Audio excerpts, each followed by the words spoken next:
Superintendent of engineer గారు కూడా ఇచ్చినారు. సరే ఈ సంగతి ఈ భూమి అంతా ఎలాంటి కూడా ఇది ప్రజలకు ఇది ఎక్కడ కూడా మల్లమ్మ కుంటకు సంబంధించినట్టు ఎక్కడ కూడా వాగు ప్రాంతం కాదు కదా, ఇది కండ భూమి.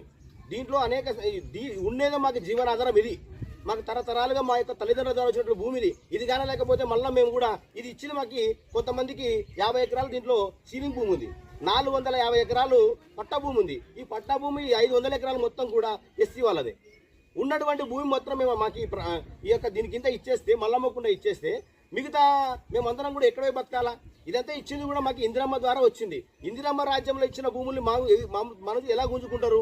మేము అప్పుడు ప్రభుత్వానికి వినతి పత్రాలు ఇచ్చుకున్నాము. అప్పుడున్నటువంటి సంపత్ కుమార్ గారు కూడా దీని విషయంలో స్టేట్మెంట్ ఇచ్చినారు.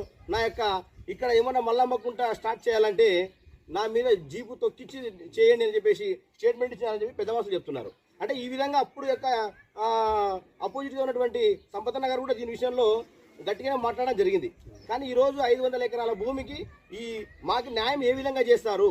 మాకు ఎక్కడ పోయినా కూడా మాకు భూమి అయితే మాకు భూమికి భూమి అనే ఇవ్వాలా, లేదంటే మాత్రము ఇవన్నీ సంతకాలు, ఈ గ్రామస్తుల సంతకాలు ఇవన్నీ కూడా వచ్చి వీళ్ళందరూ కూడా రాసి మాకు భూమికి భూమి అనే ఇవ్వాలా, లేకపోతే మాత్రం మా భూమికి తీసుకునేకి కూడా ఎలాంటి ఎలిజిబిలిటీ లేదు. మాకు ఇక్కడ అసలు 25 ఎకరాల భూమి మాత్రమే ఉంది, అది లోపలికి ఉంటుంది.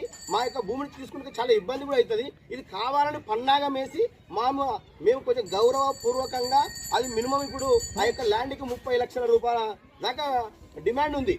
ఆ డిమాండ్ యొక్క భూమిని తగ్గించాలంటే మమ్మల్ని ఏం చేయాలని చెప్పేసి ఆ ఊరిలో మేము గౌరవంగా బతుకుతున్నాం. కొంతమంది ఒక 100-200 కుటుంబాల దళితులము మా యొక్క ఆత్మగౌరవాన్ని దెబ్బతీసే విధంగా, మాకున్నటువంటి భూమిని లాక్కునే విధంగా, మేము తిని లాక్కునే విధంగా అని చెప్పేసి ఈరోజు రైతులందరూ కూడా ఈరోజు మా యొక్క గ్రామంలో మా స్వగ్రామంకి రావడం జరిగింది. మేము ఇక్కడ ఉండడంతో మనం వచ్చి కలగడం జరిగింది. వీళ్ళు చెప్పేటువంటి ప్రధాన అంశం ఏంటంటే దీనిపైన కూడా యాక్చువల్గా ఇంతకుముందు హైకోర్టు కూడా వీళ్ళు వెళ్ళినారు.